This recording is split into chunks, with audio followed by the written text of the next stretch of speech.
Hey everybody, this is the final entry in a series I've been doing on the soundtrack of Demon's Souls. Let's jump in straight away. Players encounter the Fool's Idol after traversing through the maze-like interior of Latria. I think one of the design elements of this stage is making the player feel like they're being mocked. The ever-present bloodstains, torture devices, and surprise ambushes give off a deeply creepy vibe. Miyazaki pointed out in an interview that Latria was meant to represent man-made evil. I think that's a good segue into the Fool's Idol's introductory cinematic.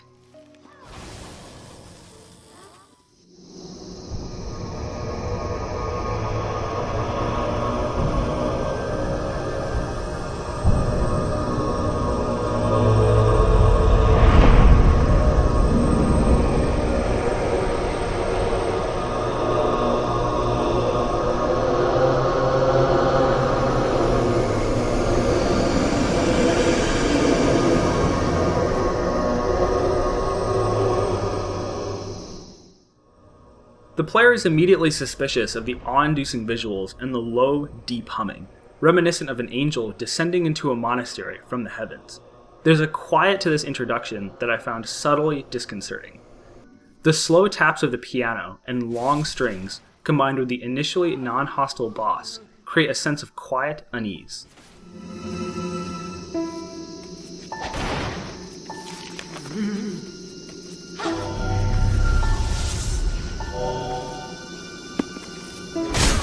There's a hard-to-place apprehension.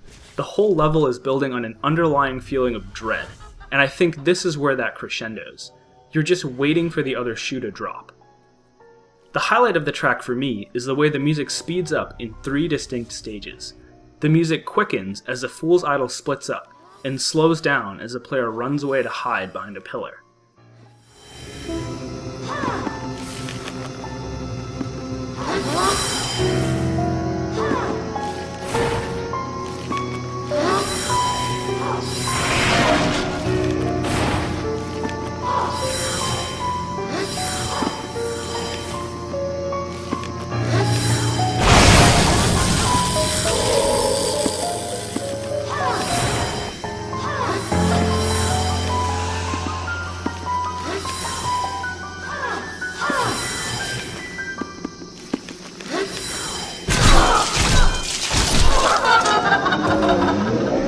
There's a great pacing to this. The sound practically washes over you as you hide and plan your next move. You're fully removed from the mechanical details of winning the fight, and instead absorbed in the atmosphere. The adrenaline rush that you feel as you run out of hiding and attack the boss is punctuated by the Fool's Idol's laughter, reinforcing that sense of being mocked.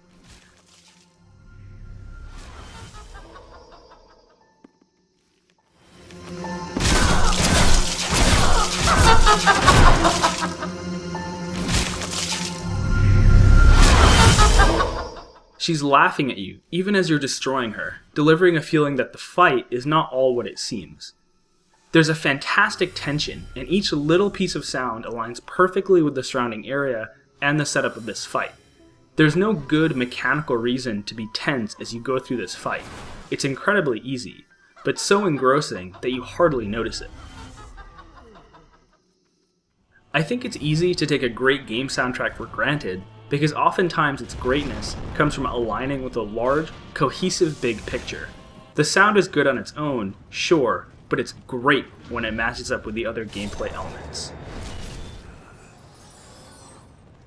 Let's talk about the Maneaters next. I love the track backing this fight.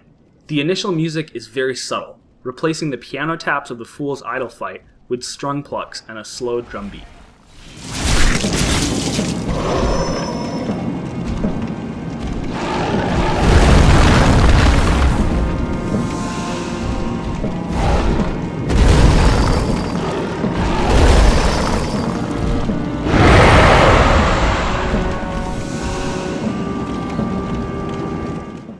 Out of nowhere, the beat quickens for a few moments before slowing down again.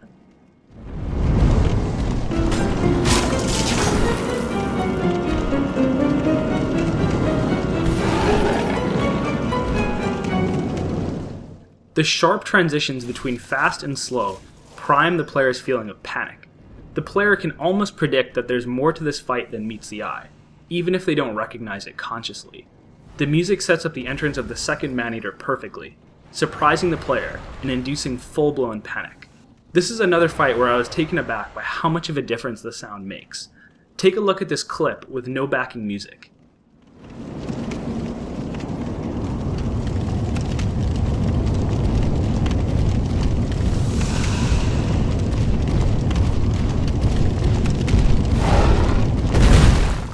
The tension isn't quite there.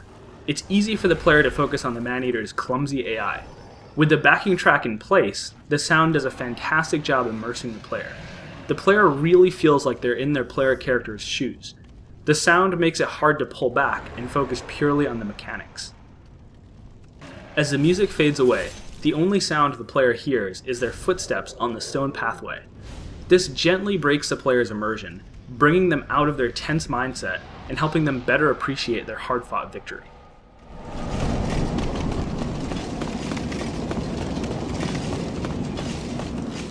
The last boss in Latria is the Old Monk. I don't have much to say on this one. I think a lot of the impact depends on the player's understanding of the game's lore. I found the backing track to be pleasantly cheery, and it was a welcome respite from the previous two boss fights.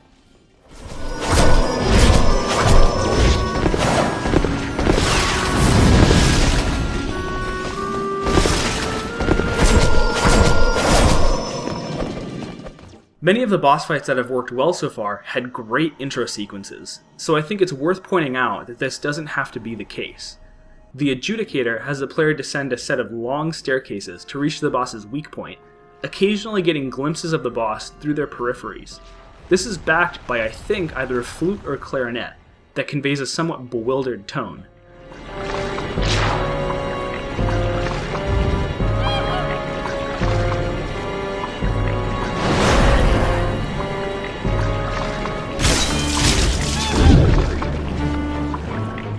I think part of this boss's design was to make him into some kind of enigma, with his massive tongue attacks and a golden bird on his head. He's hard to describe, and I think most players entering this fight won't be sure what to make of all of it, so I think the track sets up this feeling quite nicely. I also like how the track is punctuated by the shrieks of the adjudicator, which is actually the bird sitting on top of the massive enemy.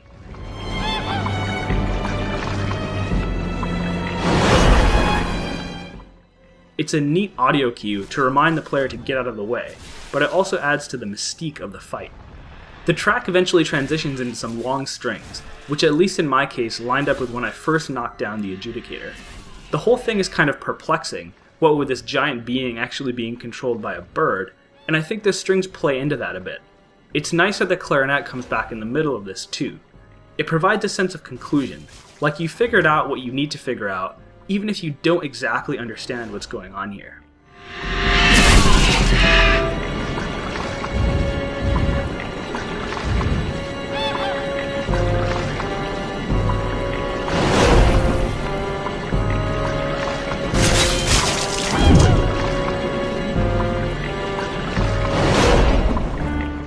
This mysterious theme extends into the fight with the old hero as well, particularly in the Room of Spirits preceding the fight.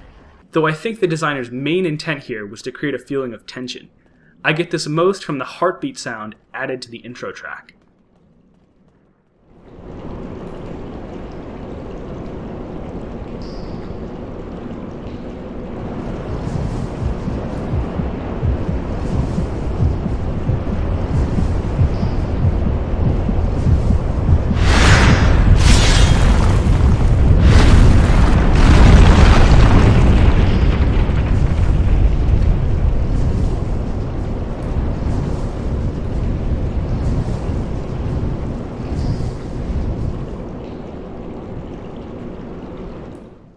The quick and sudden pace of the fight's track contributes to the sense of tension too, but I like how there's singing interspersed. I think this contributes a spiritual feel, not really in the religious way that I saw in Boletaria, more mystical instead.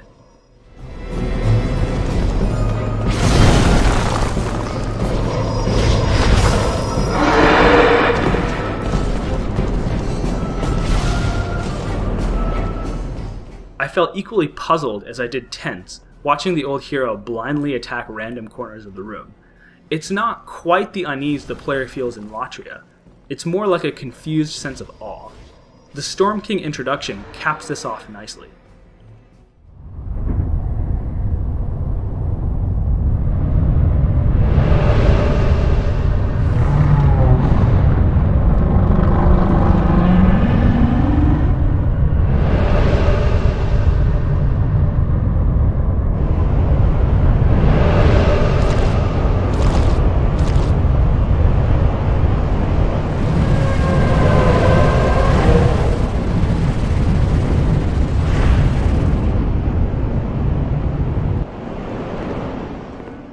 We see extensive use of wind instruments here again, which couple well with the sound of the sea and the wind in the background.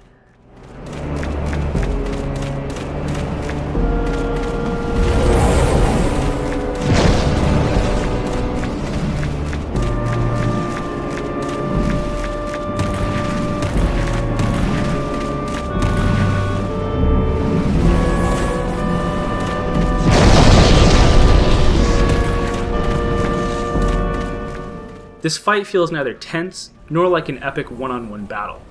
I particularly like how the enemies just fly around without paying much attention to the player unless directly above them.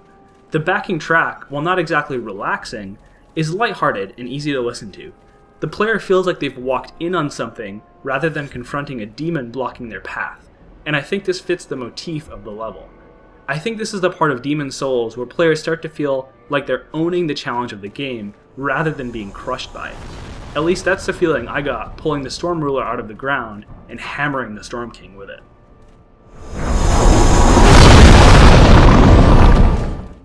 Around this time is also when players will begin hearing an organ when they're in the Nexus, and I wonder if that's deliberate to remind the player that more difficult challenges lay ahead.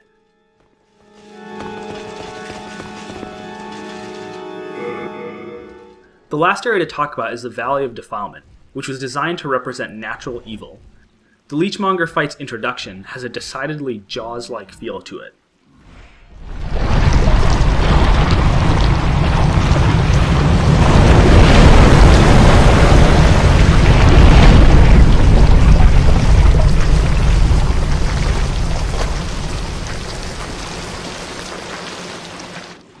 Players who are online and paying attention to messages will probably see one telling them to throw firebombs, and the sense of this thing emerging from the swamp is highlighted by the visuals of peering at it from the upper ledges. The sharp, quick strings really make you hesitate to go down and fight the thing one-on-one. Like you're not sure what it's going to do if you confront it like that, like there's more nastiness to it than meets the eye.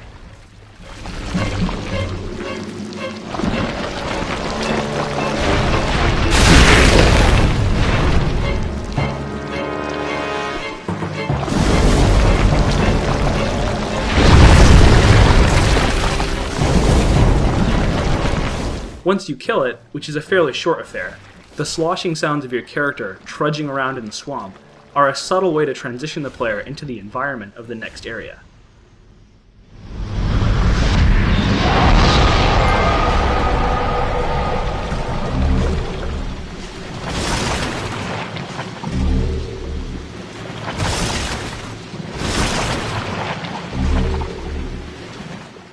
The gentle rainfall adds to this to make the valley highly atmospheric.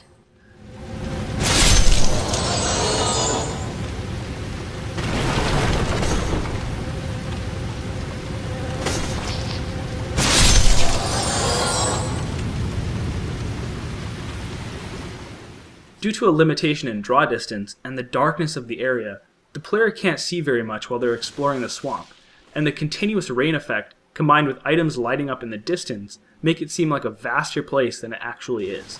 This plays into the fight with the Dirty Colossus, whose backing track is so subtle you can barely hear it.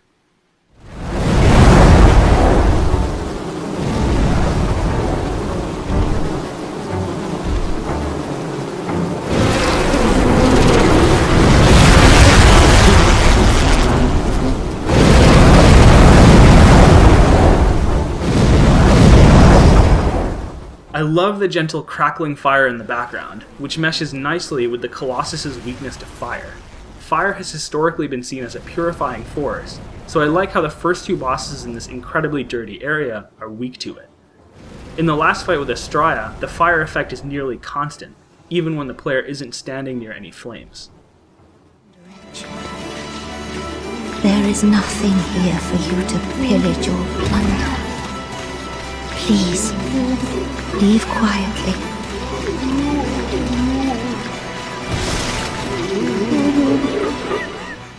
Jumping back a bit, the intro sequence to Estrella is interesting because the sound effect as the camera pans in on her is reminiscent of the sounds of the Nexus.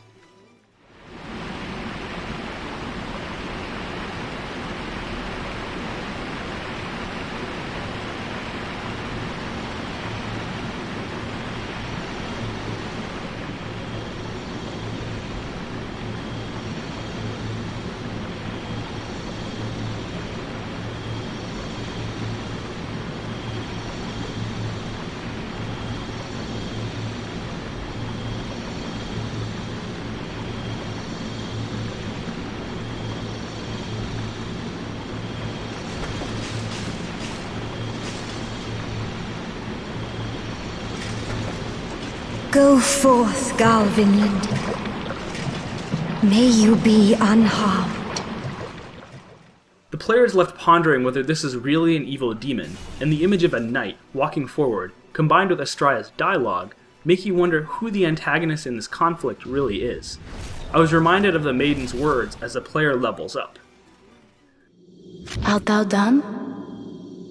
May thine strength help the world be mended. Players like myself who do the stages in order will fight Estrella last. The emphasis on mending the world, combined with the optics of this fight, give the impression that strength is not inherently good, but instead a tool that is reluctantly used for the greater good. The music is very emotional, especially when paired with Estrella and Garl's dialogues. Crushing Garl as he tells you that you are the antagonist in this fight is tough to do. You will not turn back, will you? I shall let no harm come to dearest Estrella. May you rot in the deepest depths. How dare you persist in intruding upon our haven? You abandoned us long ago. What right do you have? We live humble lives. Leave us be. Once he's dead, the maiden will kill herself once talked to, an emotional and unsettling conclusion to the fight. Fortunately, I took the alternate approach. This is our home. We have done no harm. With the archdemons dead, the player descends to confront the old one. One last time, I want to appreciate how the designers use a simple wind effect to convey a sense of enormous scale.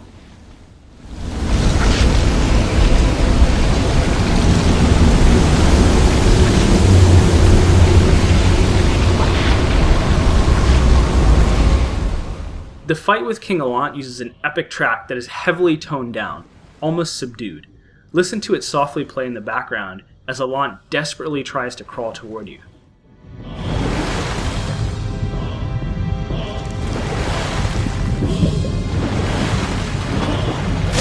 You fool! Don't you understand? No one wishes to go on. There's a sadness here, not in the sense of grief, but more that of pity. Demon's Souls soundtrack blows me away. In practically every instance, it aligns perfectly with the game world around it. I think sound in games doesn't necessarily need to be good on its own in order for it to be great. It has to make sense in the context of the game. I think Demon's Souls is more successful at this than most games I've played. The boss fights simply aren't the same without the sound. Similarly, listening to the tracks after the fact puts the player back into the mindset they were in when facing the boss, highlighting how closely tied the sound is to the player experience. Each piece of sound, from subtle footsteps to epic boss themes, seems intentionally and carefully placed. Alright, that's everything. Naturally, Demon's Souls has fantastic credits music. Here's a bit of it to end the video. Thank you for watching. I'll see you next time.